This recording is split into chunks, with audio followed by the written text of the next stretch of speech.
당장 약값도 못 내면서 뭐 하러 살아요? 시어머니가 차갑게 비웃으며 말했습니다. 3년 전 나는 평범한 주부였습니다. 하지만 실제로는 나는 한국 최대 제약회사 피아르마테크의 창립자이자 최대 주주였습니다. 지난 12년간 300개 40억 원이 넘는 수익이 내 비밀 계좌에 쌓였습니다. 하지만 시어머니는 몰랐습니다. 내가 만든 신약으로 목숨을 구하게 될 줄은 말이에요. 사연 시작 전에 무료로 할 수 있는 구독과 좋아요 눌러주시면 영상 제작에 큰 힘이 됩니다. 제 이름은 박민희입니다. 올해 38세이고 결혼한 지 10년이 되었어요. 남편 김태주는 40세로 동네 작은 약국에서 약사로 일하고 있습니다. 우리는 서울 종로구에 있는 시어머니 집에서 함께 살고 있어요.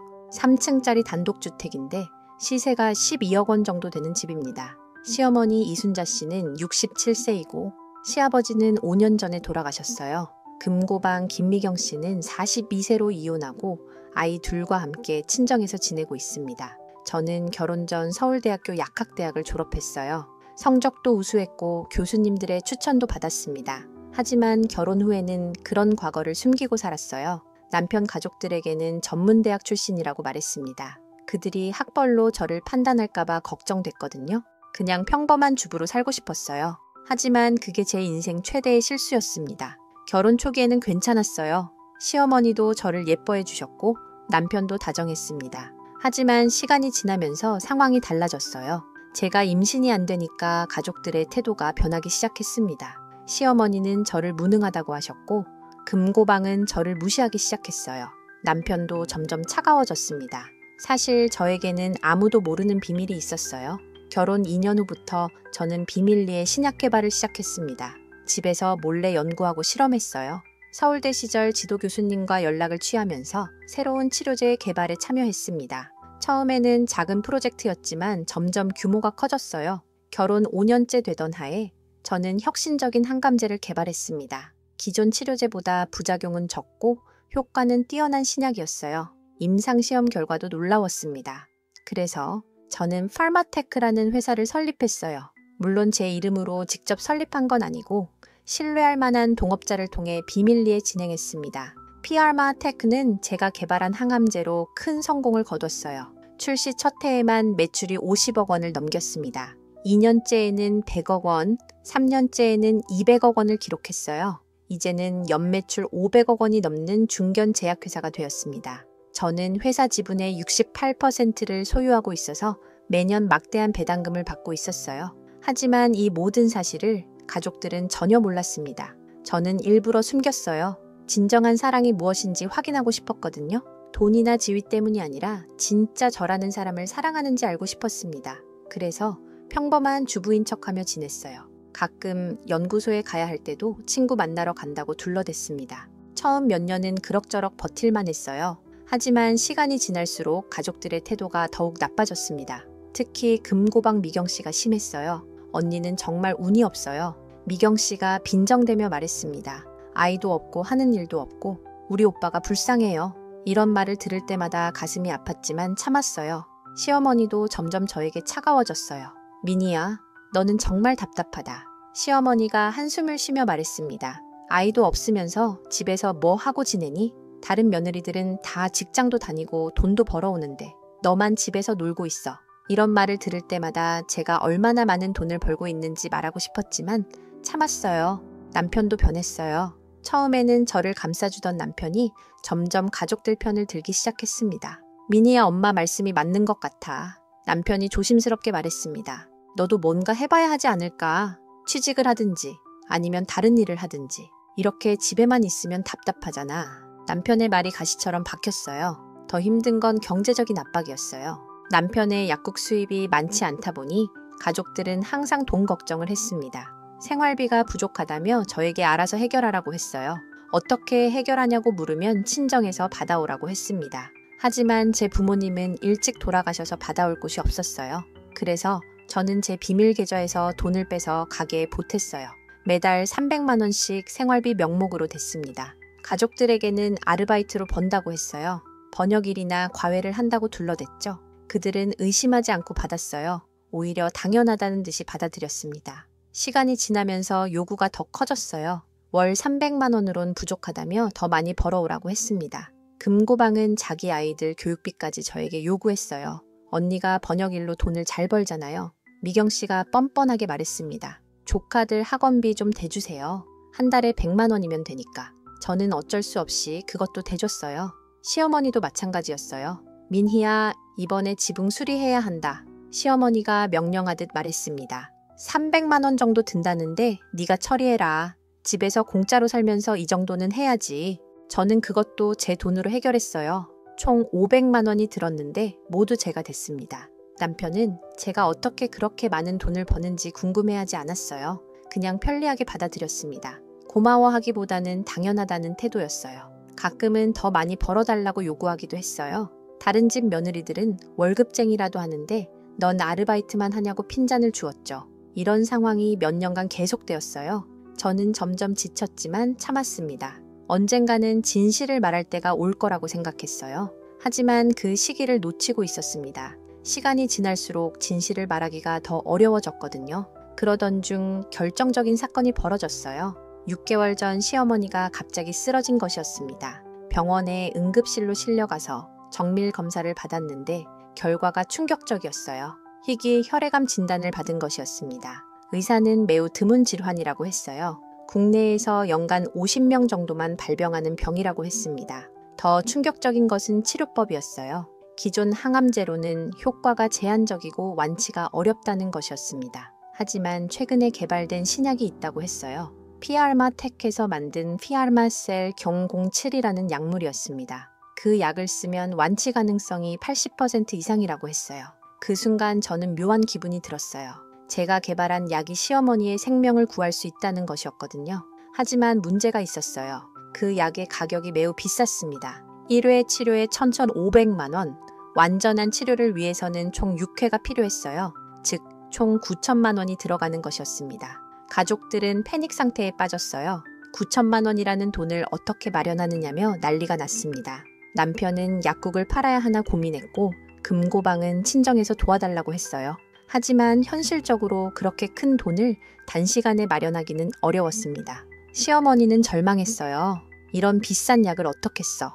시어머니가 침대에 누워서 한숨을 쉬었습니다. 우리 같은 서민이 9천만 원을 어디서 구해? 그냥 죽는 게 낫겠어. 가족들 고생시키지 말고. 그 말을 듣는 순간 가슴이 찢어지는 것 같았어요. 그때 금고방이 저를 원망했어요. 언니도 참 답답해요. 미경 씨가 짜증을 내며 말했습니다. 이런 때일수록 친척들한테 부탁을 해봐야 하는 거 아니에요? 언니는 친정이 없다고 하지만 뭔가 방법이 있을 거 아니에요? 번역일로 돈을 그렇게 잘 번다면서 왜 이런 때는 도움이 안 되냐고요?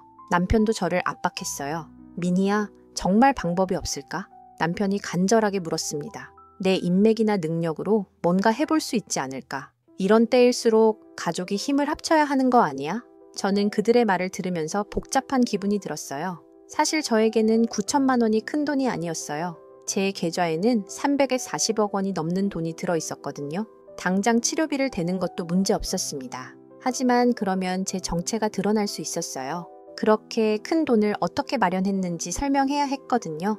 고민 끝에 저는 일단 돈을 대기로 했어요. 하지만 조심스럽게 접근했습니다. 가족들에게는 지인에게 돈을 빌렸다고 말했어요. 제가 아는 선배가 여유가 있어서 무이자로 빌려준다고 했습니다. 물론 거짓말이었지만 다른 방법이 없었어요. 가족들은 처음에 의심했어요. 정말 그런 선배가 있냐며 확인하려 했습니다. 하지만 제가 실제로 돈을 마련해오자 의심을 거두었어요.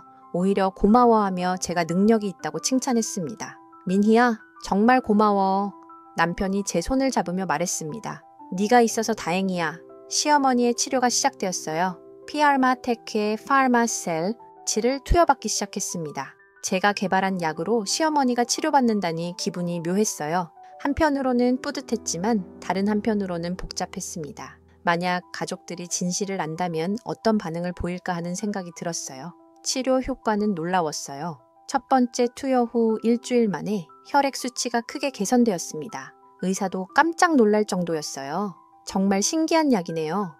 담당의가 감탄하며 말했습니다. 피아르마텍에서 개발한 이 약은 정말 혁신적인 것 같아요. 환자분이 운이 좋으셨어요. 저는 그 말을 듣고 웃음이 나왔어요. 2개월 후 시어머니는 거의 완치 판정을 받았어요. 혈액암 세포가 거의 사라진 것이었습니다. 의사는 기적 같은 일이라고 했어요. 이 정도 효과를 보이는 환자는 드물다고 했습니다. 가족들은 모두 기뻐했어요. 정말 다행이었습니다. 하지만 그 후에 예상치 못한 문제가 생겼어요. 시어머니가 치료비에 대해 의심하기 시작한 것이었습니다. 미니야, 정말 선배가 9천만 원을 그냥 빌려준 거야? 시어머니가 의심스러운 눈빛으로 물었습니다. 그렇게 큰 돈을 무이자로 빌려주는 사람이 있을까? 뭔가 조건이 있는 거 아니야? 저는 당황해서 둘러댔어요. 정말 그냥 빌려주신 거예요. 제가 대학 때 그 선배를 많이 도와드렸거든요.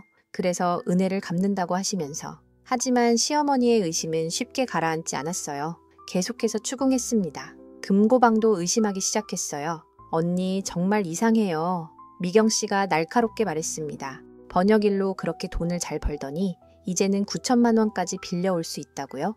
언니가 하는 일이 정말 번역일이 맞아요. 뭔가 다른 일을 하는 거 아니에요? 저는 점점 궁지에 몰리는 기분이었어요. 더욱 곤란한 것은 빌린 돈을 갚아야 한다는 압박이었어요. 가족들은 제게 빨리 돈을 갚으라고 했습니다. 그런 큰 돈을 오래 빌리고 있으면 안 된다며 걱정했어요. 하지만 저로서는 갚을 필요가 없는 돈이었죠. 제가 낸 돈이었으니까요. 그래서 저는 또 다른 거짓말을 해야 했어요. 선배가 천천히 갚아도 된다고 했다며 시간을 벌었습니다. 하지만 가족들의 의심은 점점 커져갔어요. 특히 금고방은 저를 뚫어져라 쳐다보며 의심의 눈빛을 보냈어요. 그러던 어느 날 결정적인 사건이 벌어졌어요. 남편이 제 노트북을 보게 된 것이었습니다. 평소에 저는 노트북을 조심스럽게 관리했는데 그날은 실수로 열어둔 채로 나갔어요. 남편이 호기심에 들여다봤다가 피알마텍 관련 이메일을 발견한 것이었습니다. 남편이 저를 추궁했어요. 미니야 이게 뭐야? 남편이 노트북 화면을 가리키며 물었습니다. 피알마텍에서 온 이메일이 있는데 왜 너한테 회사 관련 메일이 와? 네가 이 회사랑 무슨 관계가 있는 거야? 저는 순간 당황해서 말을 잇지 못했어요. 어쩔 수 없이 일부 진실을 말해야 했어요. 사실 제가 그 회사에 투자를 좀 했어요. 제가 조심스럽게 말했습니다. 대학 시절 교수님 소개로 알게 된 회사인데 작은 지분을 가지고 있어요. 그래서 간혹 회사 소식이 오는 거예요. 남편은 그 말을 듣고 더욱 의심스러워했어요. 투자라고? 남편이 믿을 수 없다는 표정으로 물었습니다. 넌 언제부터 투자를 했어? 그리고 그 돈은 어디서 났어? 번역일로 번 돈으로 투자를 했다는 거야? 저는 점점 궁지에 몰리는 기분이었어요. 더 이상 숨길 수가 없을 것 같았습니다. 그때 시어머니와 금고방이 끼어들었어요. 뭔 소리야? 시어머니가 화를 내며 물었습니다. 미니가 투자를 했다고? 우리한테는 아르바이트 한다고 하면서 사실은 투자를 하고 있었다는 거야? 금고방도 저를 날카롭게 쳐다봤어요. 언니 정말 이상해요. 뭔가 숨기는 게 있는 거 아니에요? 저는 더 이상 버틸 수 없었어요. 진실을 말할 때가 온 것 같았습니다. 하지만 어떻게 말해야 할지 막막했어요. 10년간 숨겨온 비밀을 갑자기 털어놓는다는 게 쉽지 않았거든요. 가족들이 어떤 반응을 보일지도 걱정되었어요. 그런데 그 순간 더 충격적인 일이 벌어졌어요. TV 뉴스에서 팔마텍에 대한 보도가 나온 것이었습니다. 최근 주가가 크게 상승했다는 내용이었어요.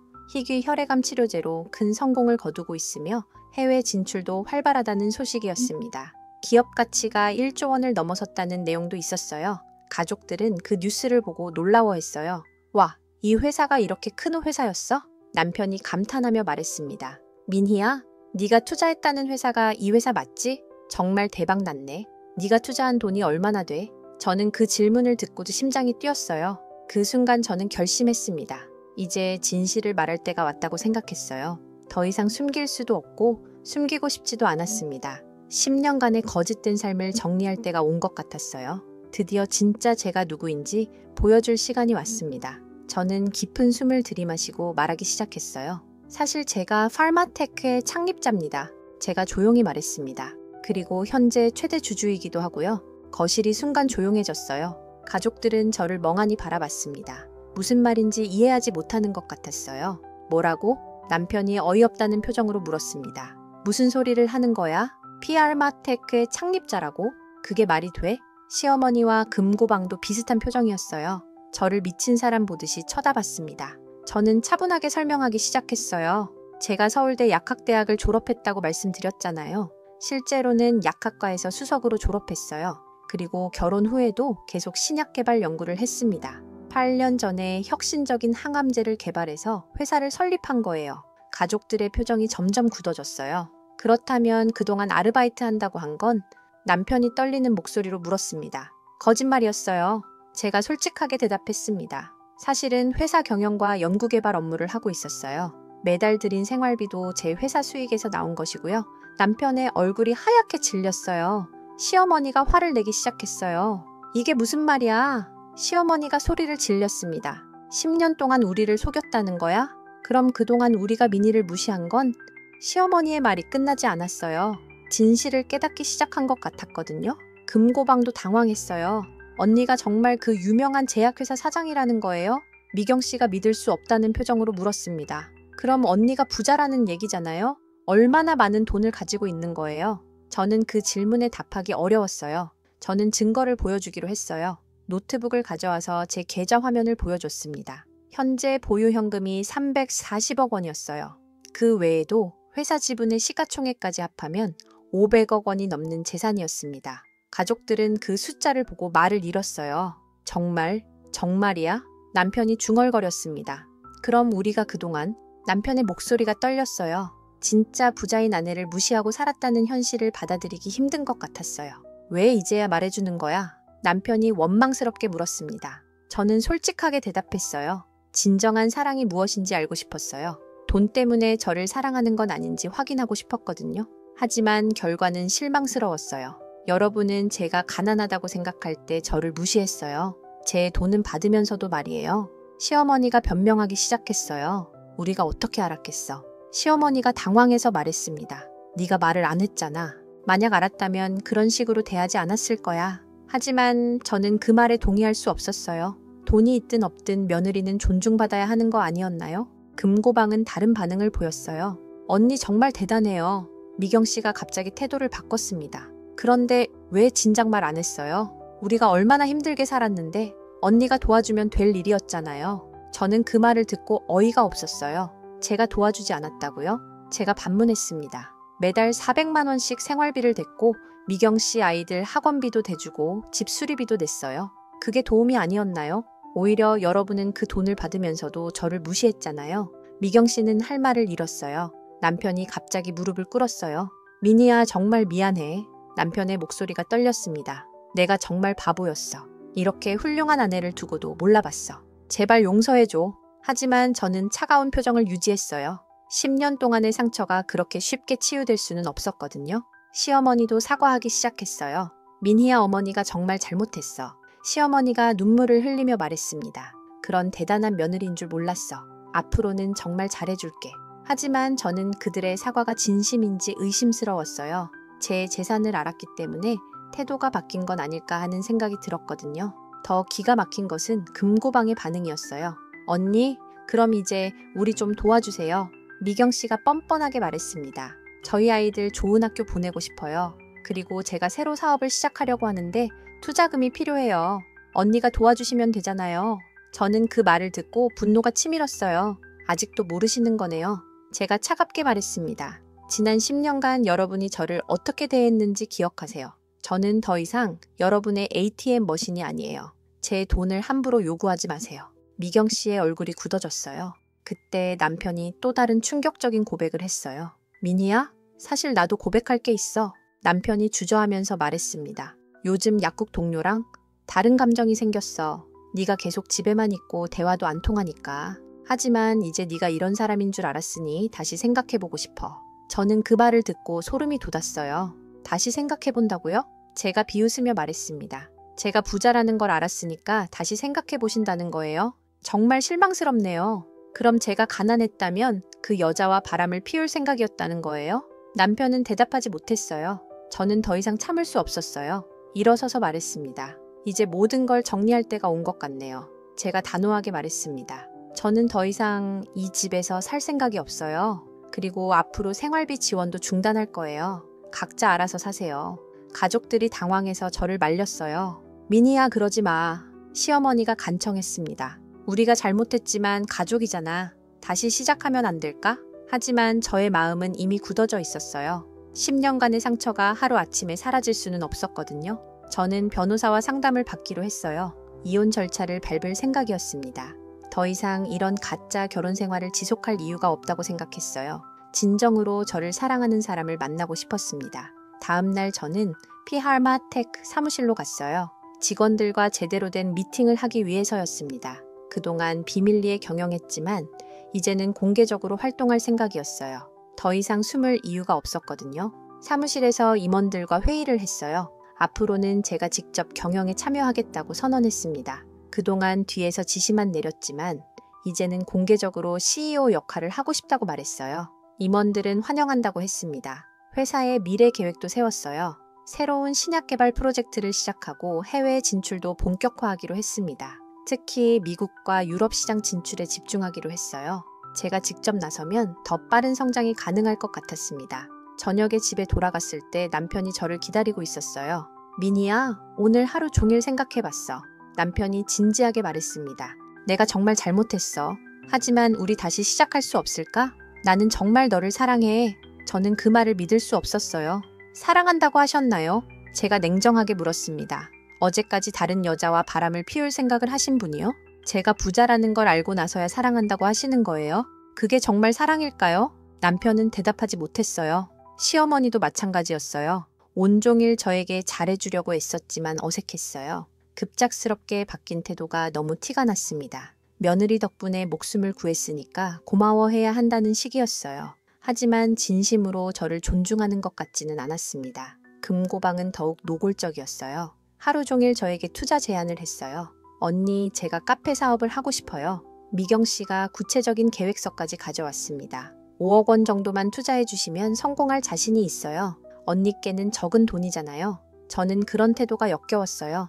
저는 더 이상 이런 상황을 견딜 수 없었어요. 다음 주에 이사를 나가기로 결정했습니다. 강남에 있는 고급 오피스텔을 계약했어요. 50평짜리 펜트하우스였는데 한강이 보이는 최고의 뷰를 자랑했습니다. 제 능력에 맞는 집에서 살고 싶었어요. 이사 준비를 하면서 그동안의 10년을 돌아봤어요. 정말 의미 없는 시간들이었습니다. 진정한 사랑을 찾겠다며 정체를 숨겼지만 결국 얻은 것은 무시와 모욕뿐이었어요. 차라리 처음부터 솔직하게 살았다면 어땠을까 하는 후회가 들었습니다. 하지만 한편으로는 값진 경험이었다고도 생각했어요. 사람의 진면목을 볼 수 있었거든요. 돈이 있을 때와 없을 때의 태도 차이를 확실하게 경험했습니다. 이제는 진짜 저를 사랑하는 사람을 구별할 수 있을 것 같았어요. 새로운 집으로 이사를 가는 날 가족들이 배웅을 나왔어요. 모두 아쉬워하는 표정이었지만 저는 전혀 미련이 없었습니다. 오히려 후련한 기분이었어요. 드디어 자유로워질 수 있다는 생각에 가슴이 뛰었습니다. 민희야, 정말 안 되겠어? 남편이 마지막으로 물었습니다. 우리 다시 한번 기회를 줄 수 없을까? 나는 정말 반성하고 있어. 하지만 저는 고개를 저었어요. 이미 늦었어요. 제가 단호하게 말했습니다. 저는 새로운 인생을 시작하고 싶어요. 이사 트럭이 떠나는 것을 보면서 저는 새로운 다짐을 했어요. 이제부터는 진짜 제 모습으로 살겠다고. 더 이상 누구에게도 거짓말하지 않고 당당하게 살겠다고 말이에요. 새로운 시작이 기대되었습니다. 새 집에 도착해서 짐을 풀면서 저는 정말 자유로움을 느꼈어요. 아무도 저를 무시하지 않고 아무도 제 돈을 함부로 요구하지 않는 공간이었습니다. 넓은 거실과 한강이 보이는 베란다가 정말 마음에 들었어요. 이제야 제 능력에 맞는 삶을 살 수 있게 된 것 같았습니다. 그날 저녁 회사 임원들이 집들이 선물을 가지고 찾아왔어요.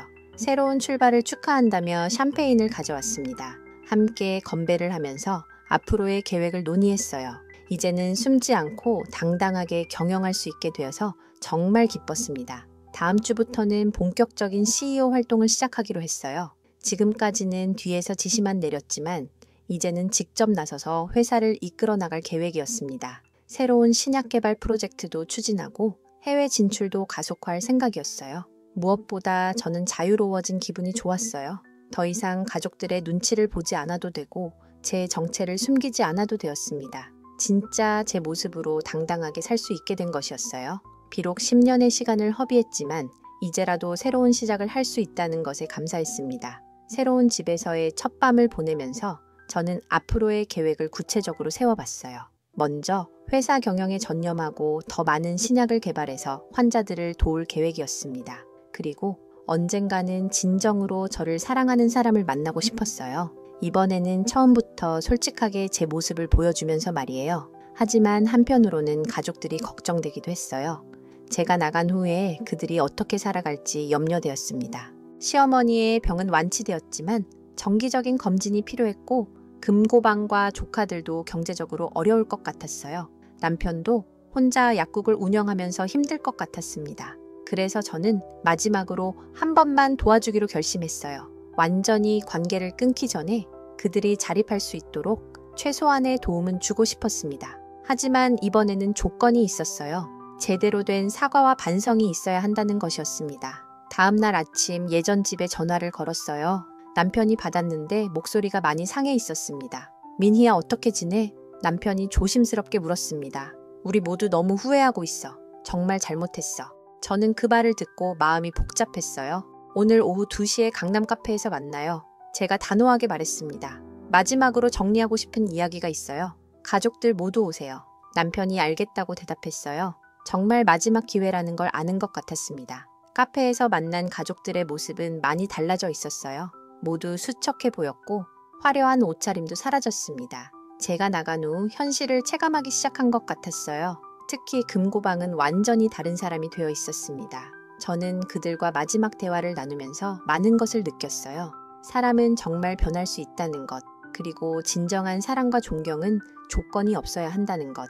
이번 경험을 통해 저는 더욱 성숙한 사람이 되었다고 생각했어요. 앞으로는 더 현명하게 살아갈 수 있을 것 같았습니다. 강남의 고급 카페에 도착했을 때 가족들은 이미 와서 기다리고 있었어요.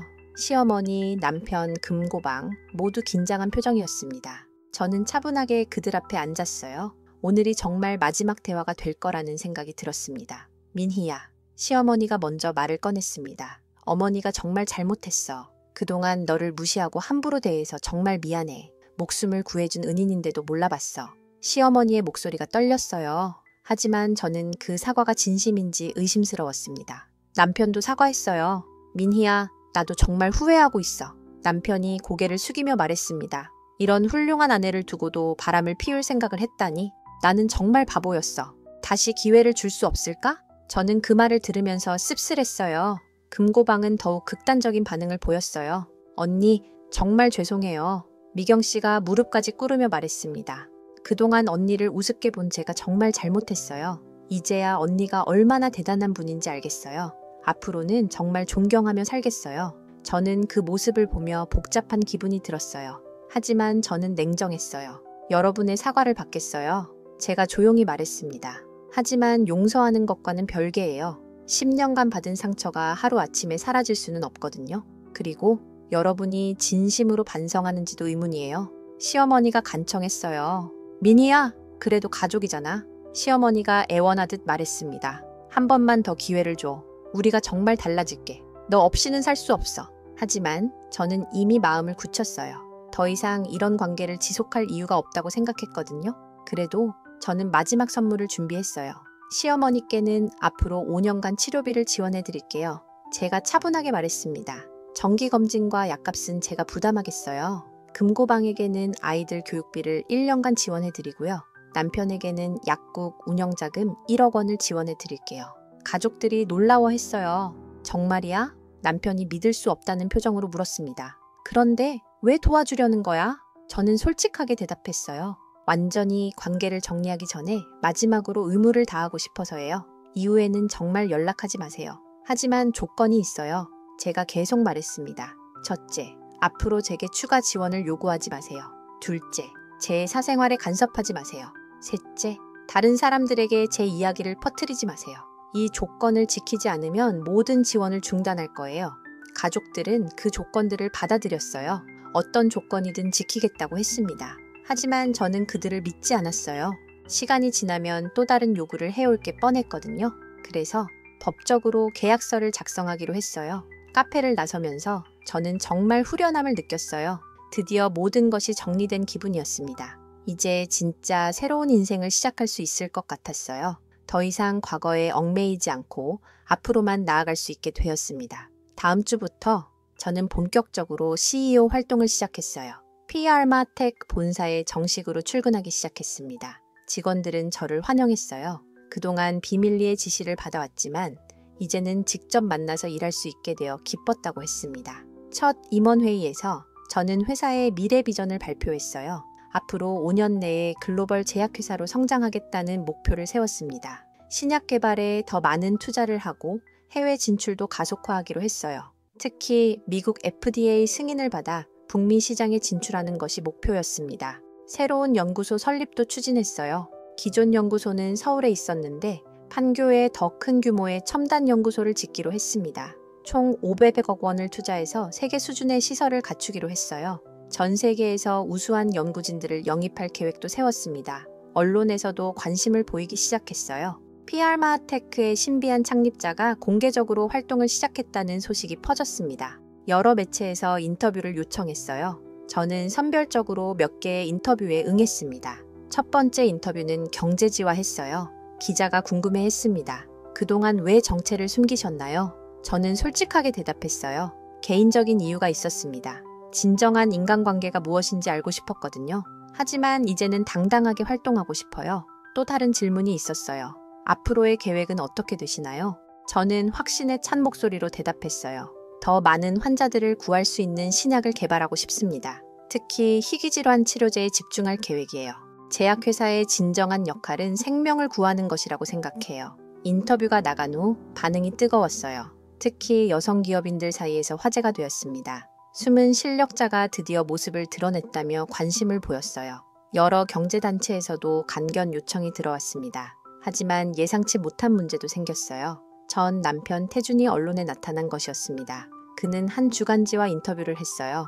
제 전 아내가 파마테크 창립자라는 내용의 기사였습니다. 그 기사에는 우리의 결혼 생활과 이혼 과정이 자세히 나와 있었어요. 기사 내용은 충격적이었어요. 태준은 자신이 피해자인 것처럼 꾸몄습니다. 아내가 10년간 거짓말을 했다며 자신도 속았다고 주장했어요. 그리고 이혼할 때 재산 분할을 제대로 받지 못했다며 억울함을 토로했습니다. 더 기가 막힌 것은 금고방 미경이 가세한 것이었어요. 그녀도 같은 매체에 인터뷰를 했습니다. 형수가 우리를 속이고 살았다며 가족들이 받은 피해를 강조했어요. 특히 제가 가족들을 무시하고 냉정하게 대했다고 주장했습니다. 저는 그 기사를 보고 분노가 치밀었어요. 제가 베푼 선의를 이런 식으로 배신하다니요. 약속했던 조건들을 완전히 무시한 것이었습니다. 더 이상 참을 수 없었어요. 법적 대응을 하기로 결심했습니다. 변호사와 상담을 받았어요. 명예훼손으로 고발할 수 있다고 했습니다. 특히 거짓 사실을 유포한 부분들이 많아서 승소 가능성이 높다고 했어요. 저는 망설이지 않고 고발장을 접수했습니다. 또한 앞서 약속했던 모든 지원을 즉시 중단했어요. 시어머니의 치료비 지원, 조카들 교육비 지원, 태준의 약국 운영자금 모든 것을 끊었습니다. 계약 위반에 따른 당연한 조치였어요. 가족들은 패닉에 빠졌어요. 태준이 저에게 전화를 걸어왔습니다. 민희야, 제발 한 번만 용서해줘. 태준이 울먹이며 말했습니다. 내가 잘못 생각했어. 기자가 계속 부추겨서 그런 말을 한 거야. 제발 지원을 다시 해줄 수 없을까? 저는 전화를 끊어버렸어요. 시어머니도 찾아왔어요. 병원비가 없어서 치료를 받을 수 없다며 애원했습니다. 민희야, 어머니가 잘못했어. 시어머니가 무릎을 꿇으며 말했습니다. 하지만 이제 와서 미안하다고 해도 소용없어요. 이미 선을 넘었거든요. 저는 문을 닫고 만나지 않았어요.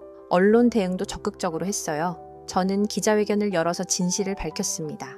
지난 10년간 가족들이 어떻게 저를 대했는지 구체적으로 설명했어요. 제가 매달 400만 원씩 생활비를 댔던 사실, 시어머니 치료비 9천만 원을 제가 낸 사실들을 모든 증거와 함께 공개했습니다. 또한 이혼 과정에서 재산 분할이 없었던 이유도 설명했어요. 모든 재산이 제가 결혼 전부터 그리고 결혼 후에도 혼자 힘으로 번 돈이었기 때문이라고 밝혔습니다. 태준은 제 재산 형성에 전혀 기여한 바가 없다는 사실도 법적 증거와 함께 제시했어요. 기자회견 후 여론이 완전히 바뀌었어요. 사람들은 제게 동정적이었고 전 남편과 시댁 가족들을 비판했습니다. 특히 여성들 사이에서는 제가 영웅 같은 존재가 되었어요. 자신의 가치를 알고 당당하게 살았다며 격찬을 보냈습니다. 한 달 후 법원 판결이 나왔어요. 명예훼손으로 태준과 미경 모두 벌금형을 받았습니다. 또한 정신적 피해에 대한 손해배상금도 지급하라는 판결이 나왔어요. 총 50억 원의 배상금이었습니다. 저는 그 돈을 희귀질환 환자 치료비 지원기금으로 기부했어요. 이 사건을 계기로 저는 더욱 유명해졌어요. 여러 방송에 출연해서 제 이야기를 했습니다. 특히 여성 대상 프로그램에서 인기가 많았어요. 자신의 가치를 지키며 사는 법에 대해 간견도 많이 했습니다. 6개월 후 피알마테크는 새로운 도약을 하게 되었어요. 미국 FDA로부터 신약 승인을 받은 것이었습니다. 저희가 개발한 항암제가 드디어 세계 시장에 진출할 수 있게 된 거예요. 이는 한국 제약회사로서는 매우 드문 성과였습니다. FDA 승인 소식이 알려지자 회사 주가가 급등했어요. 하루 만에 30% 이상 올랐습니다. 회사 가치가 1조 5천억 원을 넘어섰어요. 저의 개인 자산도 1천억 원을 돌파했습니다. 정말 꿈만 같은 일이었어요. 성공 소식이 알려지자 예상대로 전 가족들이 다시 연락을 해왔어요. 이번에는 더욱 노골적이었습니다. 태주는 복합을 요청했어요. 이제 와서 자신의 잘못을 인정하며 다시 결혼하자고 제안했습니다. 하지만 저는 웃음밖에 나오지 않았어요. 시어머니는 더욱 뻔뻔했어요. 자신이 미니의 성공에 영향을 줬다며 공로를 주장했습니다. 며느리를 잘 키워줘서 이런 성과를 낼 수 있었다는 억지 논리였어요. 그리고 이제 효도할 때가 되었다며 생활비를 요구했습니다. 금고방 미경은 가장 극단적이었어요. 언니의 성공이 가족 모두의 성공이라며 투자금을 요구했습니다. 자신이 새로운 사업을 시작하니 50억 원을 투자해달라고 했어요. 거절하면 언론에 또 다른 이야기를 퍼뜨리겠다고 협박까지 했습니다. 저는 이런 상황이 예상되었기 때문에 미리 대비하고 있었어요. 보안업체와 계약해서 24시간 경호를 받기 시작했습니다. 또한 법무팀을 강화해서 어떤 협박이나 명예훼손에도 즉시 대응할 수 있도록 준비했어요. 더 중요한 것은 제 마음가짐이었어요. 이제는 그들의 행동이 전혀 상처가 되지 않았습니다. 오히려 제가 올바른 선택을 했다는 확신만 더해졌어요. 진정한 가족이라면 제 성공을 진심으로 축하해줬을 텐데 그들은 오직 돈만 바라보고 있었거든요. 새로운 프로젝트도 시작했어요. 희귀질환 환자들을 위한 무료 치료 프로그램을 만들었습니다. 연간 100억 원을 투자해서 경제적으로 어려운 환자들에게 무료로 치료받을 수 있는 기회를 제공했어요. 이 프로그램은 큰 호응을 얻었습니다. 또한 여성과학자 육성 프로그램도 시작했어요.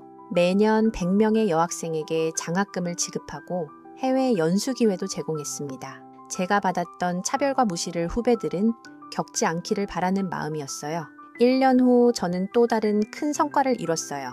알츠하이머 치료제 개발에 성공한 것이었습니다. 이는 전 세계적으로도 혁신적인 성과였어요. 임상시험 결과 기존 치료제보다 효과가 3배 이상 뛰어났습니다. 이 소식이 알려지자 전 세계에서 러브콜이 쏟아졌어요. 유럽의 대형 제약회사들이 기술 이전을 요청했고 미국의 투자회사들도 투자를 제안했습니다. 하지만 저는 한국에서 직접 생산해서 전 세계로 수출하기로 결정했어요. 개인적으로도 좋은 만남이 있었어요. 국제학회에서 만난 미국의 연구자 데이비드 박사와 가까워졌습니다. 그는 한국계 미국인으로 스탠포드 대학교에서 신경과학을 연구하고 있었어요. 저와 비슷한 연구 분야라 대화가 잘 통했습니다. 데이비드는 저의 과거를 모두 알고 있었지만 전혀 개의치 않았어요. 오히려 그런 어려움을 극복하고 성공한 저를 존경한다고 말했습니다. 처음으로 저를 있는 그대로 받아들여주는 사람을 만난 기분이었어요. 몇 달간의 만남 후 우리는 자연스럽게 연인 관계가 되었어요. 데이비드는 제가 성공한 기업인이라는 것보다 훌륭한 연구자라는 점을 더 높이 평가했습니다. 함께 연구 논문을 쓰고 학회에서 발표하기도 했어요. 2년 후 저희는 결혼을 하게 되었어요. 이번에는 정말 진실한 사랑에 기반한 결혼이었습니다. 서로의 가치를 인정하고 존중하는 관계였어요. 결혼식에는 회사 직원들과 진짜 친구들만 초대했습니다. 작지만 의미 있는 결혼식이었어요. 새로운 결혼 생활은 정말 행복했어요. 데이비드와 저는 서로의 꿈을 응원하고 지지했습니다. 그는 한국으로 이주해서 저희 회사 연구소에서 일하기 시작했어요. 함께 연구하고 함께 성장하는 진정한 파트너가 되었습니다. 하지만 전 가족들의 방해는 계속되었어요. 특히 재혼 소식이 알려지자 더욱 극성이었습니다. 태주는 결혼식장에 나타나서 난동을 부리려 했지만 경호원들에 의해 저지되었어요. 시어머니와 미경도 언론을 통해 저를 비난했습니다. 저는 이제 더 이상 그들을 상대하지 않기로 결심했어요. 법적으로 접근 금지 명령을 신청했고 모든 연락을 차단했습니다. 진짜 새로운 인생을 시작하기 위해서는 과거와 완전히 결별해야 한다고 생각했어요. 3년 후 피알마테크는 아시아 최대의 제약회사가 되었어요. 연매출 1조 원을 달성했고 직원 수도 3,000명이 넘었습니다. 저는 한국을 대표하는 여성 기업인으로 인정받게 되었어요. 포브스 아시아의 파워풀 우먼 50에도 선정되었습니다. 하지만 성공할수록 전 가족들의 괴롭힘도 심해졌어요. 특히 태주는 새로운 방법을 시도했습니다. 자신도 제약업계에 뛰어들겠다며 경쟁업체에 취직한 것이었어요. 그리고 저희 회사의 기밀 정보를 빼내려고 시도했습니다. 미경은 더욱 극단적이었어요. 가짜 뉴스를 퍼뜨리기 시작한 것이었습니다. 저에게 숨겨진 자녀가 있다는 거짓말부터 시작해서 탈세 의혹까지 제기했어요. 모든 것이 근거 없는 헛소문이었지만 한번 퍼진 루머는 쉽게 사라지지 않았습니다. 저는 더욱 적극적으로 대응했어요. 전담 법무팀을 구성해서 모든 거짓 정보에 대해 즉시 법적 조치를 취했습니다. 또한 PR 전문 회사와 계약해서 언론 대응도 체계화했어요. 진실만이 승리할 수 있다는 신념으로 버텼습니다. 그러던 중 예상치 못한 일이 벌어졌어요. 시어머니가 갑자기 쓰러져서 병원에 실려간 것이었습니다. 혈액암이 재발한 것이었어요. 이번에는 상태가 더 심각했습니다. 의사는 즉시 치료를 시작해야 한다고 했지만 치료비를 마련할 수 없는 상황이었어요. 태준이 저에게 전화를 걸어왔어요. 미니야, 제발 어머니만은 도와줘. 태준의 목소리가 절망적이었습니다. 내가 아무리 미워도 어머니는 살려줘. 제발 부탁이야. 저는 그 전화를 받고 고민에 빠졌어요. 아무리 미워도 생명에 관한 일이었거든요. 데이비드와 상의했어요. 당신이 어떤 결정을 내려도 지지할게. 데이비드가 제 손을 잡으며 말했습니다. 하지만 후회하지 않을 결정을 해. 당신의 마음이 편한 쪽을 선택해. 남편의 따뜻한 지지가 큰 힘이 되었어요. 결국 저는 시어머니의 치료비를 대주기로 했어요. 하지만 이번에는 조건이 있었습니다. 앞으로 절대 연락하지 말 것, 언론에 제 이야기를 하지 말 것, 이것이 마지막 도움임을 인정할 것, 이 세 가지 조건에 서명을 받고 치료비를 지원했습니다. 시어머니의 치료는 성공적이었어요. 제가 개발한 신약으로 다시 한번 생명을 구한 것이었습니다. 하지만 가족들의 감사 인사는 형식적이었어요. 마치 당연한 일인 양 여겼습니다. 저는 그런 태도를 보며 제가 올바른 결정을 했다는 확신이 들었어요. 몇 달 후 더 큰 시련이 찾아왔어요.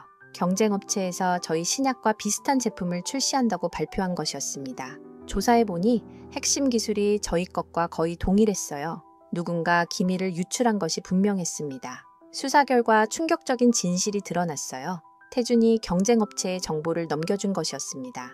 그는 저희 회사 직원을 매수해서 연구 자료를 빼내갔어요. 복수심에 눈이 멀어서 저를 망가뜨리려 했던 것입니다. 저는 즉시 고발했어요. 산업기밀 유출죄로 태준을 고발했습니다. 또한 손해배상 소송도 제기했어요. 이번에는 절대 용서할 수 없었습니다. 개인적인 감정으로 회사와 직원들에게 피해를 끼친 것은 용납할 수 없었어요. 재판 과정에서 더 많은 진실이 드러났어요. 태준은 지난 몇 년간 조직적으로 저를 괴롭혀왔던 것이었습니다. 가짜 뉴스 유포, 사업 방해, 심지어 저에 대한 스토킹까지 했던 것이 밝혀졌어요. 완전히 상식을 벗어난 행동이었습니다. 1심 재판에서 태준은 징역 3년을 선고받았어요. 또한 손해배상금 200억 원을 지급하라는 판결도 나왔습니다. 미경도 공모 혐의로 징역 2년을 받았어요. 드디어 법적으로 모든 것이 해결된 것 같았습니다. 하지만 시어머니는 여전히 아들을 감쌌어요. 재판이 끝나고 저에게 찾아와서 선처를 부탁했습니다. 아들이 감옥에 가면 자신도 살 수 없다며 애원했어요. 하지만 저는 단호했습니다. 이미 선을 넘었다고 말했어요. 태준이 항소했지만 2심에서도 비슷한 형량이 나왔어요. 대법원에서도 상고가 기각되면서 최종 확정되었습니다. 마침내 모든 법적 분쟁이 끝난 것이었어요. 저는 정말 후련한 기분이었습니다. 그 사건 이후 저는 보안을 더욱 강화했어요. 회사 내부의 보안 시스템을 첨단화하고 직원들에 대한 신원 확인도 철저히 했습니다. 또한 개인 경호도 강화해서 24시간 전문 경호원이 따라다니게 했어요. 5년 후 파마텍는 글로벌 톱10 제약회사에 진입했어요. 연매출 5조 원을 달성했고 전 세계 50개국에 진출했습니다. 저는 세계적인 기업인으로 인정받게 되었어요. 타임지 선정 100대 인물에도 이름을 올렸습니다. 개인적으로도 큰 변화가 있었어요. 데이비드와 저 사이에 쌍둥이가 태어난 것이었습니다. 아들 하나, 딸 하나였어요. 정말 행복한 순간이었습니다. 진정한 가정을 꾸릴 수 있게 된 것이었어요. 아이들이 태어나면서 저는 더욱 책임감을 느꼈어요. 이 아이들에게는 제가 겪었던 고통을 물려주고 싶지 않았습니다. 진정한 사랑과 존중이 무엇인지 가르쳐주고 싶었어요. 그리고 자신의 가치를 알고 당당하게 살아가는 법을 알려주고 싶었습니다. 한편으로는 사회적 책임도 더욱 무겁게 느꼈어요. 제가 성공한 만큼 사회에 환원해야 한다고 생각했습니다. 그래서 미니재단을 설립했어요. 희귀질환 환자 지원, 여성과학자 육성, 의료진 교육 등 다양한 사업을 시작했습니다. 특히 여성들을 위한 프로그램에 집중했어요. 제가 겪었던 차별과 무시를 다른 여성들은 겪지 않기를 바랐거든요. 매년 1,000명의 여성에게 창업 지원금을 지급하고 멘토링도 제공했습니다. 교육 사업도 확대했어요. 전국 100개 고등학교에 과학실험실을 기증하고 우수한 학생들에게 장학금을 지급했습니다. 특히 소외계층 학생들을 우선적으로 지원했어요. 경제적 어려움 때문에 꿈을 포기하는 일이 없기를 바랐습니다. 10년이 지난 후 저는 과거를 정리하는 책을 쓰기로 했어요. 숨겨진 10년, 찾은 진실이라는 제목의 자서전이었습니다. 제가 겪었던 모든 일들을 솔직하게 담았어요. 많은 여성들에게 용기를 주고 싶었습니다. 책이 출간되자 베스트셀러가 되었어요. 특히 20, 30대 여성들 사이에서 큰 인기를 얻었습니다. 자신의 가치를 지키며 살아가는 법에 대한 메시지가 강하게 전달된 것 같았어요. 여러 나라에서 번역 출간 요청도 들어왔습니다. 강연 요청도 쏟아졌어요. 전 세계 대학과 기업에서 강연을 요청했습니다. 저는 시간이 허락하는 한 많은 강연에 참여했어요. 제 경험을 통해 한 명이라도 더 용기를 얻기를 바랐거든요. 한 강연에서 인상 깊은 질문을 받았어요. 과거를 후회하지 않으시나요? 한 여학생이 물었습니다. 그 모든 고통이 없었다면 더 행복했을 것 같은데요. 저는 잠시 생각하고 대답했어요. 후회하지 않습니다. 그 경험이 저를 더 강하게 만들었거든요. 또 다른 질문도 있었어요. 가족들을 용서할 생각은 없으신가요? 저는 솔직하게 대답했어요. 용서와 관계 회복은 다른 문제입니다. 마음으로는 용서했지만 다시 관계를 맺을 생각은 없어요. 건강한 경계를 지키는 것도 중요하거든요. 15년이 지난 지금 저는 정말 행복하게 살고 있어요. 사랑하는 남편과 아이들이 있고 의미 있는 일을 하고 있습니다. 전 세계 수많은 환자들이 제가 개발한 약으로 치료받고 있어요. 이보다 더 보람찬 일은 없을 것 같습니다. 가끔 길에서 전 가족들을 마주칠 때가 있어요. 태주는 출소 후 작은 약국을 운영하고 있습니다. 많이 늙고 초라해진 모습이었어요. 시어머니는 요양병원에 계시고 미경은 편의점을 운영하고 있다고 들었습니다. 모두 어렵게 살고 있는 것 같았어요. 하지만 저는 더 이상 그들에게 감정이 없어요. 미움도 연민도 없습니다. 그냥 인생에서 지나간 사람들일 뿐이에요. 진정한 자유는 과거에 얽매이지 않는 것이라고 생각합니다. 최근에는 새로운 도전을 하고 있어요. 인공지능을 활용한 신약 개발 시스템을 구축하고 있습니다. 앞으로 10년 내에 모든 희귀질환의 치료제를 개발하는 것이 목표예요. 불가능해 보이는 꿈이지만 도전해볼 가치가 있다고 생각합니다. 아이들도 건강하게 자라고 있어요. 12살이 된 쌍둥이들은 과학에 관심이 많습니다. 특히 딸아이는 저처럼 의학을 공부하고 싶다고 해요. 아들은 엔지니어가 되고 싶어 합니다. 두 아이 모두 자신의 꿈을 당당하게 말하는 모습이 대견합니다. 무엇보다 제가 자랑스러운 건 아이들이 타인을 존중하는 법을 알고 있다는 것이에요. 상대방이 어떤 지위에 있든 예의를 지키고 배려하는 모습을 보입니다. 제가 겪었던 차별과는 정반대의 모습이에요. 정말 다행이라고 생각합니다. 데이비드도 훌륭한 아버지가 되었어요. 아이들과 함께 시간을 보내고 과학 실험도 함께 합니다. 저와 마찬가지로 아이들의 꿈을 존중하고 지지해줘요. 진정한 가정이 무엇인지 매일 느끼고 있습니다.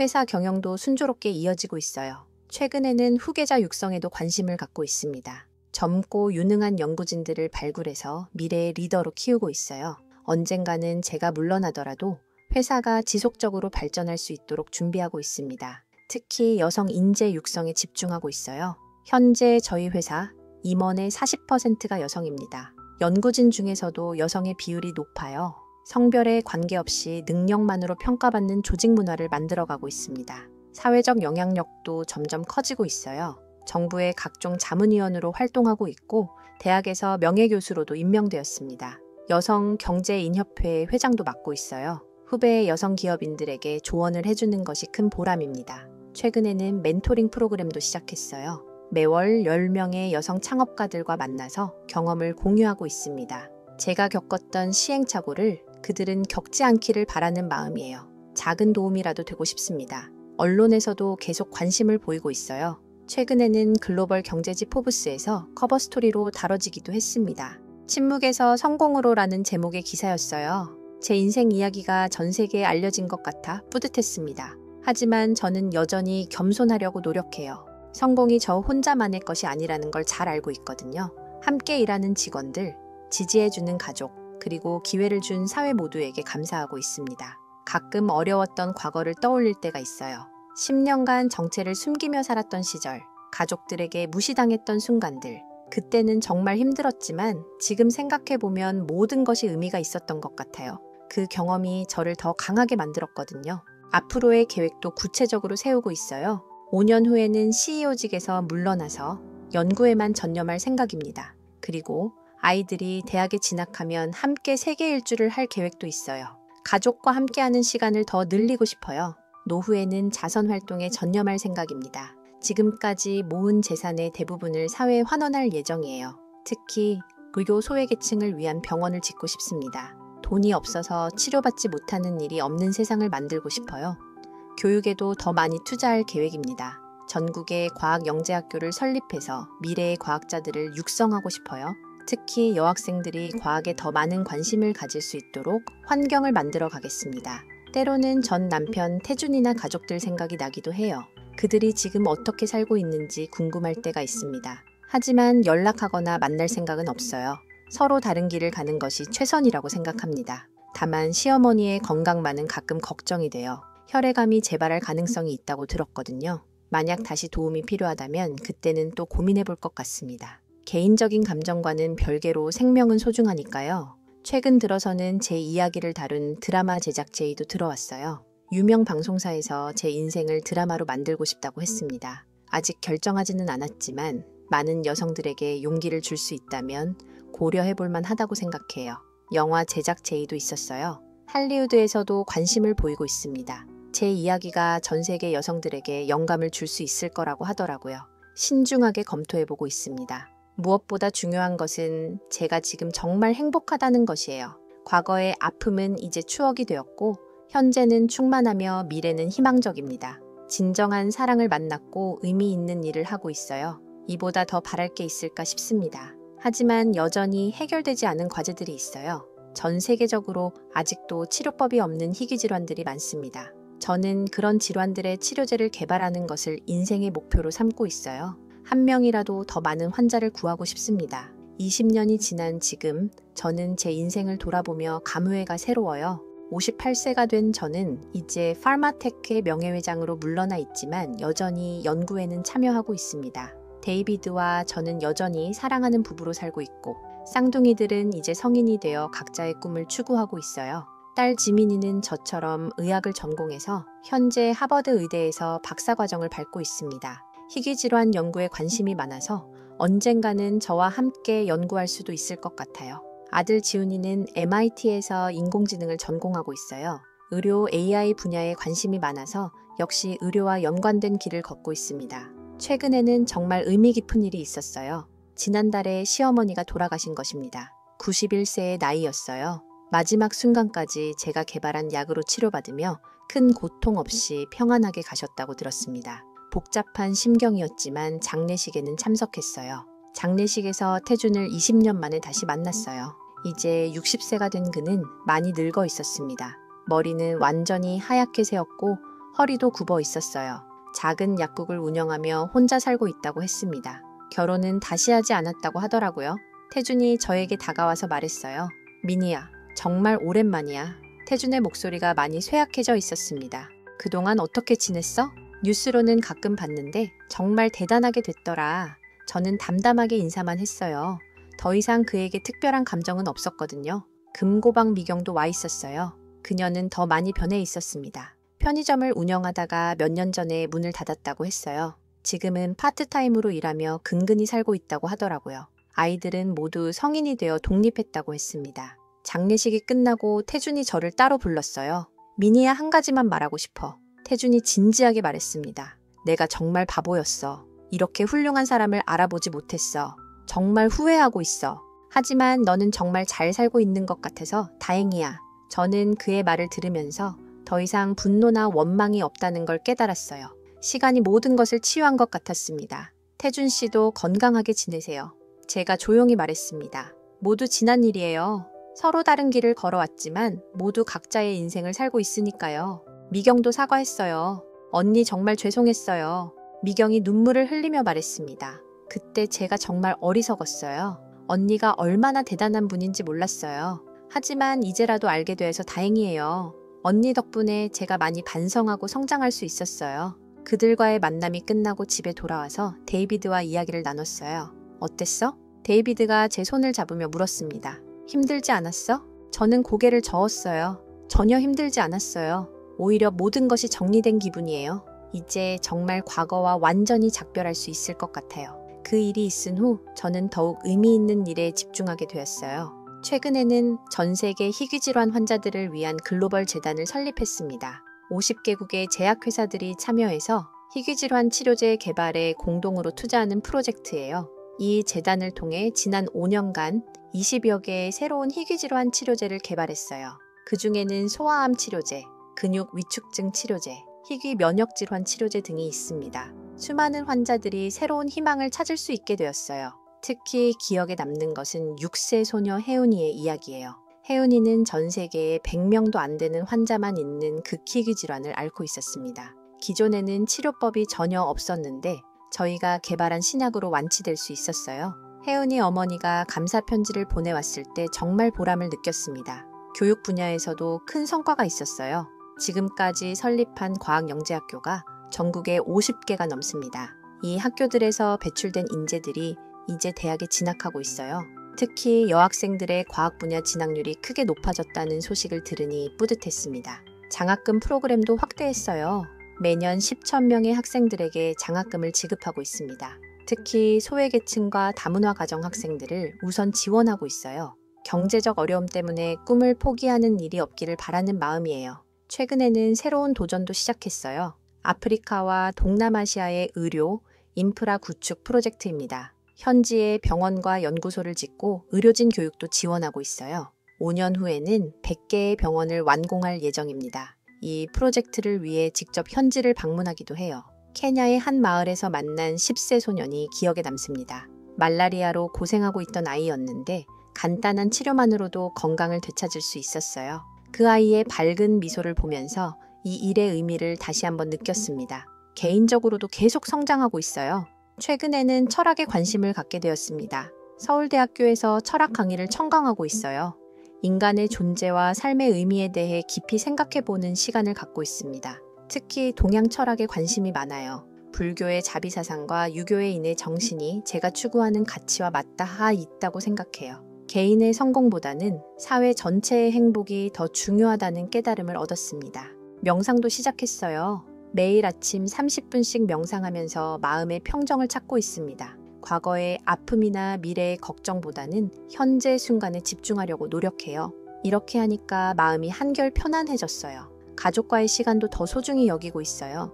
지민이와 지훈이가 한국에 올 때면 함께 여행을 다니곤 해요. 최근에는 제주도에서 일주일간 가족 휴가를 보냈는데 정말 행복한 시간이었습니다. 아이들이 어릴 때 바빠서 함께하지 못했던 시간을 보상받는 기분이었어요. 데이비드와의 관계도 더욱 깊어졌어요. 30년이 넘는 시간을 함께했지만 여전히 서로를 사랑하고 존중합니다. 가끔 젊은 시절을 회상하며 데이트를 하기도 해요. 진정한 동반자가 무엇인지 매일 느끼고 있습니다. 요즘에는 후배들 멘토링에도 많은 시간을 투자하고 있어요. 매주 토요일에는 젊은 여성 기업가들과 만나서 경험을 공유합니다. 제가 겪었던 시행착오를 그들은 겪지 않기를 바라는 마음이에요. 특히 강조하는 것은 자기 자신을 믿는 것의 중요성입니다. 다른 사람의 인정을 받으려고 자신을 속이지 말고 진정한 자신의 모습을 당당하게 보여주라고 조언해요. 그것이 진정한 성공의 첫걸음이라고 생각하거든요. 또한 실패를 두려워하지 말라고도 말합니다. 저도 수없이 실패했지만 그 실패들이 오히려 성공의 밑거름이 되었어요. 실패에서 배우는 것이 성공에서 배우는 것보다 훨씬 많다고 생각합니다. 인간관계의 중요성도 강조해요. 진정한 친구와 동료들을 만나는 것이 얼마나 소중한지 제 경험을 통해 알게 되었거든요. 돈이나 지위로 맺어진 관계는 언제든 깨질 수 있지만 진정한 신뢰로 맺어진 관계는 평생 갑니다. 최근에는 글쓰기에도 관심을 갖게 되었어요. 2번째 책을 준비하고 있는데 이번에는 리더십과 경영 철학에 관한 내용입니다. 제목은 진정한 리더의 조건으로 정했어요. 많은 경영자들에게 도움이 되었으면 좋겠습니다. 이 책에서는 제가 추구하는 경영 철학을 담을 예정이에요. 이익 추구보다는 사회적 책임을 우선시하는 경영, 직원들을 가족처럼 여기는 문화, 그리고 지속 가능한 발전을 추구하는 전략 등을 다룰 계획입니다. 피하마텍도 여전히 성장하고 있어요. 현재 CEO로 있는 김영희 박사는 제가 직접 키운 인재입니다. 그녀는 저보다도 더 뛰어난 리더십을 보여주고 있어요. 회사를 맡기고 물러나기를 정말 잘했다는 생각이 듭니다.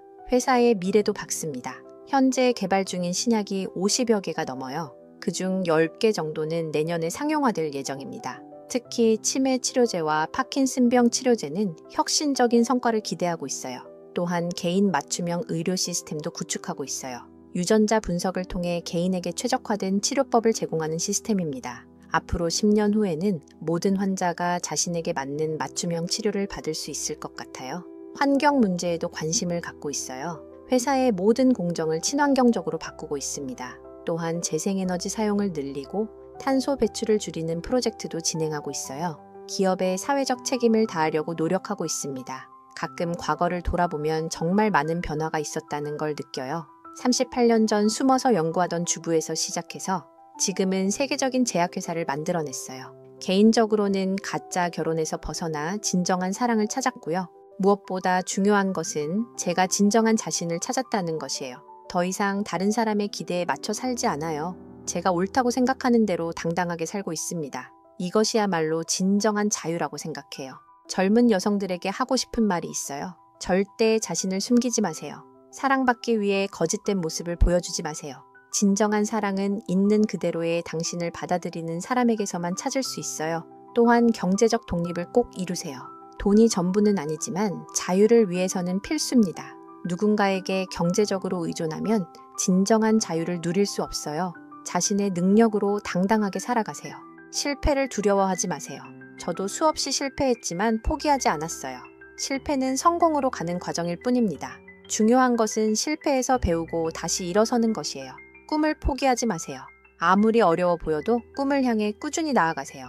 제가 10년간 숨어서 연구했던 것처럼 때로는 인내가 필요할 수도 있어요. 하지만 포기하지 않으면 언젠가는 꿈을 이룰 수 있습니다. 무엇보다 자신을 사랑하세요. 다른 사람이 인정해주지 않아도 자신의 가치를 믿으세요. 세상에서 가장 중요한 것은 자기 자신과의 화평입니다. 자신을 사랑할 줄 아는 사람만이 다른 사람도 진정으로 사랑할 수 있어요. 마지막으로 감사하는 마음을 잊지 마세요. 힘들었던 과거도 지금의 저를 만든 소중한 경험입니다. 심지어 저를 무시했던 사람들에게도 감사해요. 그들 덕분에 더 강해질 수 있었거든요. 지금의 저는 정말 행복합니다. 사랑하는 가족이 있고 의미 있는 일을 하고 있어요. 무엇보다 자신을 속이지 않고 당당하게 살고 있습니다. 과거에 고통이 있었기에 현재의 행복이 더욱 소중하게 느껴져요. 앞으로도 계속 성장하고 싶어요. 나이가 들수록 더 겸손해지고 더 지혜로워지고 싶습니다. 그리고 더 많은 사람들에게 도움이 되는 사람이 되고 싶어요. 제가 받은 사랑과 기회를 사회에 환원하며 살고 싶습니다. 죽을 때까지 연구는 계속할 생각이에요. 아직도 치료법이 없는 질병들이 너무 많거든요. 한 명이라도 더 많은 환자를 구할 수 있다면 그것만큼 보람찬 일은 없을 것 같아요. 이것이 제가 이 세상에 태어난 이유라고 생각합니다. 최근에는 더욱 특별한 프로젝트를 시작했어요. 북한과의 의료협력 프로젝트입니다. 정치적으로 어려운 상황이지만 질병 앞에서는 경계가 없다고 생각해요. 북한의 결핵 환자들을 위한 치료제 지원부터 시작하고 있습니다. 이 프로젝트는 정말 조심스럽게 진행하고 있어요.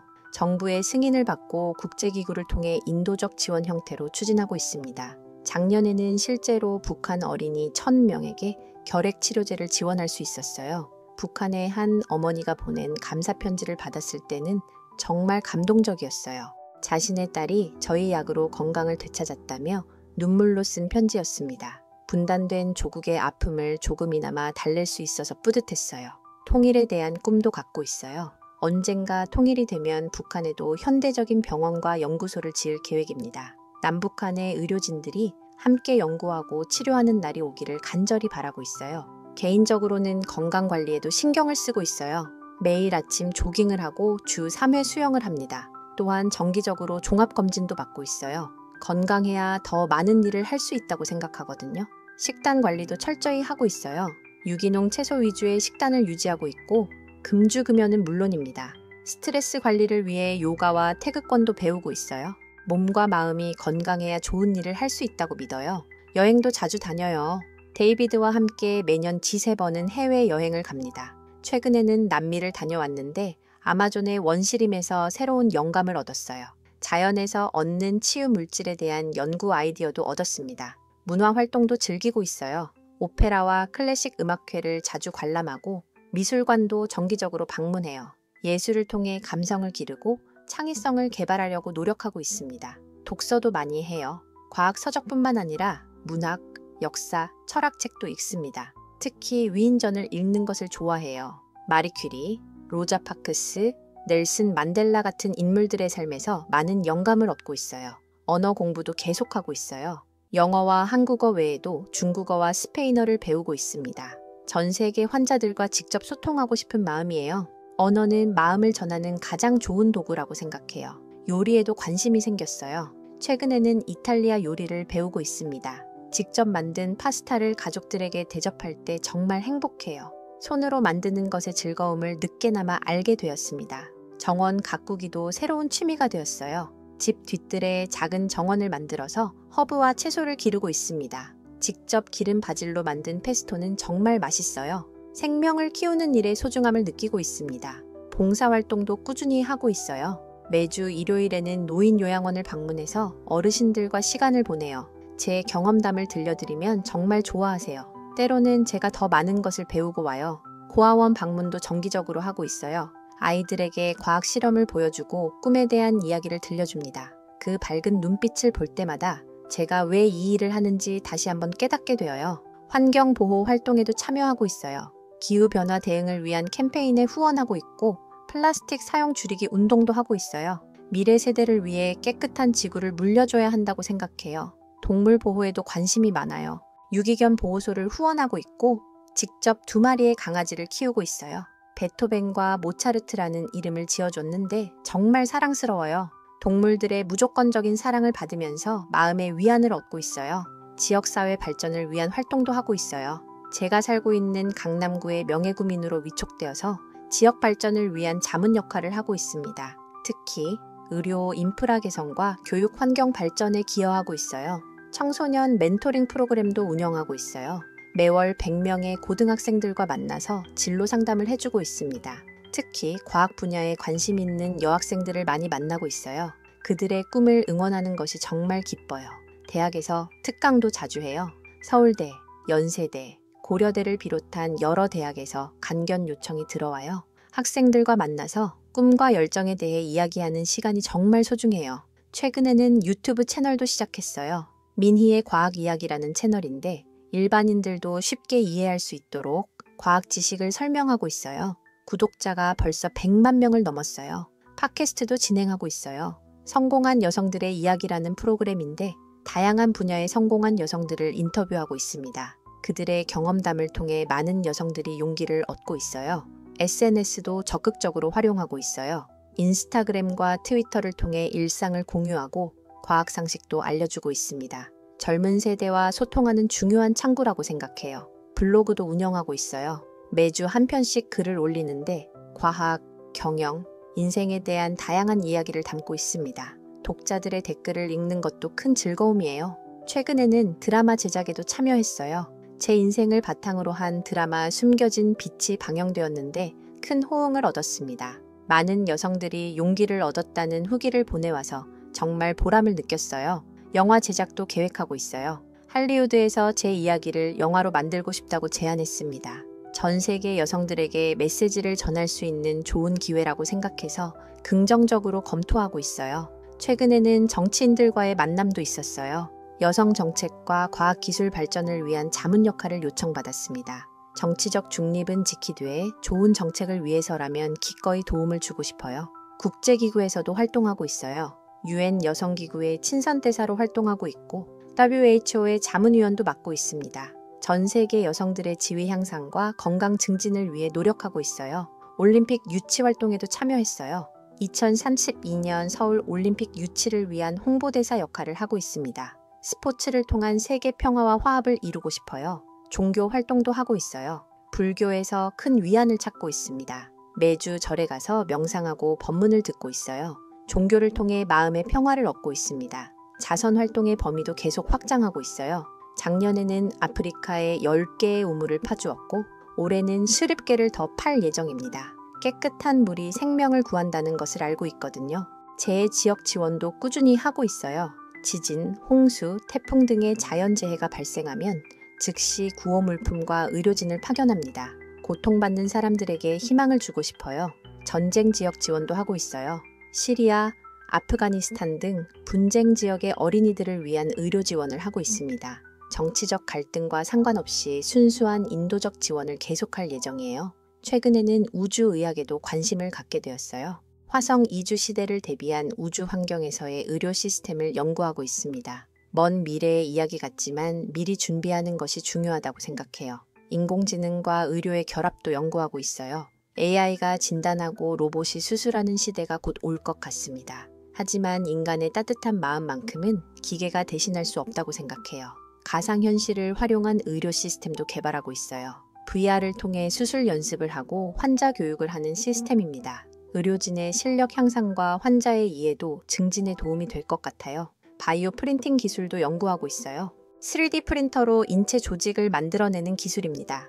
장기 부족 문제를 해결할 수 있는 혁신적인 기술이라고 생각해요. 유전자 치료 기술도 발전시키고 있어요. 유전자 편집 기술인 CRISPR을 활용해서 유전 질환을 근본적으로 치료하는 방법을 연구하고 있습니다. 미래에는 모든 유전 질환이 치료 가능해질 것 같아요. 나노의학도 흥미로운 분야예요. 나노 로봇이 혈관 속을 돌아다니면서 암세포만 골라서 공격하는 기술을 개발하고 있습니다. SF 영화에서나 보던 일들이 현실이 되고 있어요. 줄기세포 치료도 계속 연구하고 있어요. 척수 손상 환자들이 다시 걸을 수 있게 하고 심장병 환자들의 심장을 재생시키는 기술을 개발하고 있습니다. 불가능해 보이는 일들이 하나씩 현실이 되어가고 있어요. 정밀 의료도 중요한 분야예요. 개인의 유전자 정보에 따라 맞춤형 치료를 제공하는 시스템입니다. 같은 병이라도 사람마다 다른 치료법이 필요하다는 것을 알게 되었거든요. 예방의학에도 큰 관심을 갖고 있어요. 병을 치료하는 것보다 예방하는 것이 더 중요하다고 생각해요. 건강한 생활습관과 정기적인 검진으로 많은 질병을 예방할 수 있어요. 정신 건강에 대한 관심도 높아지고 있어요. 현대인들의 스트레스와 우울증이 심각한 문제가 되고 있거든요. 정신 건강을 위한 프로그램과 치료법을 개발하고 있습니다. 노인의학도 중요한 분야예요. 고령화 사회가 되면서 노인들을 위한 특별한 의료 서비스가 필요해졌어요. 건강한 노년을 보낼 수 있도록 도와주는 것이 목표예요. 소아의학도 특별히 신경 쓰고 있어요. 아이들은 미래의 희망이거든요. 어릴 때부터 건강하게 자랄 수 있도록 최선의 의료 서비스를 제공하고 싶어요. 여성의학도 중요합니다. 여성 특유의 질병들에 대한 연구가 부족했던 것이 사실이에요. 여성들이 더 건강하게 살 수 있도록 전문적인 의료 서비스를 제공하고 있어요. 최근에는 제 인생을 돌아보며 회고록을 쓰고 있어요. 정말 많은 일들이 있었네요. 힘들었던 순간들도 있었지만 모든 것이 지금의 저를 만든 소중한 경험이었습니다. 특히 숨겨진 10년의 시간이 제게 가장 큰 가르침을 주었어요. 그 시절을 통해 진정한 사랑이 무엇인지 알게 되었어요. 조건 없는 사랑, 있는 그대로를 받아들이는 사랑의 소중함을 깨달았습니다. 데이비드와의 만남이 그것을 증명해 주었어요. 진정한 사랑은 외적 조건이 아니라 내면의 아름다움을 보는 것이라는 걸 배웠습니다. 자아 정체성의 중요성도 깨달았어요. 다른 사람의 기대에 맞추려고 자신을 속이면 결국 불행해진다는 것을 경험했습니다. 진정한 행복은 자신다운 모습으로 살 때 찾을 수 있어요. 용서의 의미도 새롭게 알게 되었어요. 용서는 상대방을 위한 것이 아니라 자신을 위한 것이라는 걸 깨달았습니다. 미움과 원망을 놓아버릴 때 비로소 진정한 자유를 얻을 수 있었어요. 성공의 진정한 의미도 달라졌어요. 과거에는 돈과 명예가 성공의 기준이라고 생각했는데 지금은 다릅니다. 얼마나 많은 사람에게 도움이 되었느냐가 진정한 성공의 척도라고 생각해요. 가족의 의미도 새롭게 정의했어요. 혈연 관계가 가족의 전부는 아니라는 걸 배웠습니다. 서로를 존중하고 사랑하는 사람들이 진정한 가족이에요. 데이비드와 아이들이 저에게는 진정한 가족입니다. 인생의 우선순위도 바뀌었어요. 젊었을 때는 성공과 성취에만 집중했는데 지금은 관계와 경험을 더 중시해요. 사람과의 따뜻한 만남과 아름다운 추억이 더 소중하다는 걸 알게 되었어요. 시간의 소중함도 깊이 느끼고 있어요. 인생은 생각보다 짧다는 것을 깨달았습니다. 후회하지 않을 선택을 하고 매 순간을 소중히 여기려고 노력해요. 건강의 중요성도 뼈저리게 느꼈어요. 아무리 많은 돈과 명예가 있어도 건강하지 않으면 의미가 없다는 걸 알게 되었습니다. 몸과 마음의 건강을 위해 꾸준히 노력하고 있어요. 배움의 즐거움도 새롭게 발견했어요. 나이가 들수록 더 많은 것을 배우고 싶어집니다. 세상에는 알아야 할 것들이 너무 많아요. 평생 학습자로 살고 싶어요. 베푸는 기쁨도 알게 되었어요. 받는 것보다 주는 것이 더 큰 행복을 준다는 걸 경험했습니다. 나누면 나눌수록 마음이 더 풍요로워져요. 감사하는 마음의 힘도 놀라워요. 작은 것에도 감사하면 삶이 훨씬 풍요로워집니다. 매일 아침 일어나서 감사할 일들을 생각해보는 습관을 갖고 있어요. 희망의 중요성도 절실히 느꼈어요. 아무리 어려운 상황이라도 희망을 잃지 않으면 길이 열린다는 걸 경험했습니다. 절망의 순간에도 작은 희망의 불씨를 지켜나가는 것이 중요해요. 용기의 필요성도 깨달았어요. 변화를 위해서는 용기가 필요하다는 것을 배웠습니다. 편안한 현실에 안주하지 말고 더 나은 미래를 위해 도전하는 용기를 가져야 해요. 인내의 가치도 알게 되었어요. 좋은 결과를 얻기 위해서는 때로는 오랜 기다림이 필요하다는 걸 경험했습니다. 조급해하지 말고 꾸준히 노력하면 언젠가는 결실을 맺을 수 있어요. 지혜의 소중함도 느끼고 있어요. 나이가 들면서 지식보다는 지혜가 더 중요하다는 걸 깨달았습니다. 경험을 통해 얻은 지혜를 후배들에게 전해주고 싶어요. 마지막으로 사랑의 힘을 다시 한번 느끼고 있어요.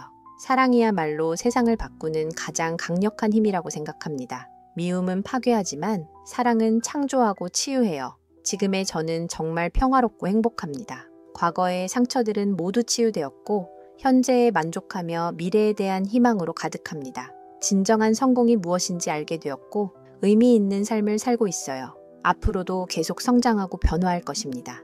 멈추지 않는 배움과 끝없는 도전으로 더 나은 사람이 되고 싶어요. 그리고 더 많은 사람들에게 희망과 용기를 주는 사람이 되고 싶습니다. 죽는 순간까지 후회 없는 삶을 살고 싶어요. 제가 이 세상을 떠날 때 잘 살았다 라는 말을 들을 수 있기를 바랍니다. 그리고 제가 만들어낸 작은 변화들이 세상을 더 아름답게 만드는 데 기여하기를 소망합니다. 이것이 38년 전 숨어서 연구하던 주부에서 시작해서 지금의 저까지 이르게 된 긴 여정의 이야기입니다. 힘들었지만 보람 있었고 아팠지만 성장할 수 있었어요. 앞으로 남은 인생도 이처럼 의미 있게 살아가겠습니다. 제 이야기를 듣고 계신 모든 분들에게 전하고 싶은 말이 있어요. 어떤 어려움이 와도 포기하지 마세요. 자신을 믿고 꿈을 향해 나아가세요. 진정한 성공은 다른 사람의 인정이 아니라 자신의 가치를 아는 데서 시작됩니다. 여러분 모두가 행복하고 의미 있는 삶을 사시기를 진심으로 바랍니다. 그리고 기억하세요. 가장 어두운 밤이 지나면 가장 아름다운 새벽이 온다는 것을. 여러분의 인생에도 반드시 밝은 미래가 기다리고 있습니다.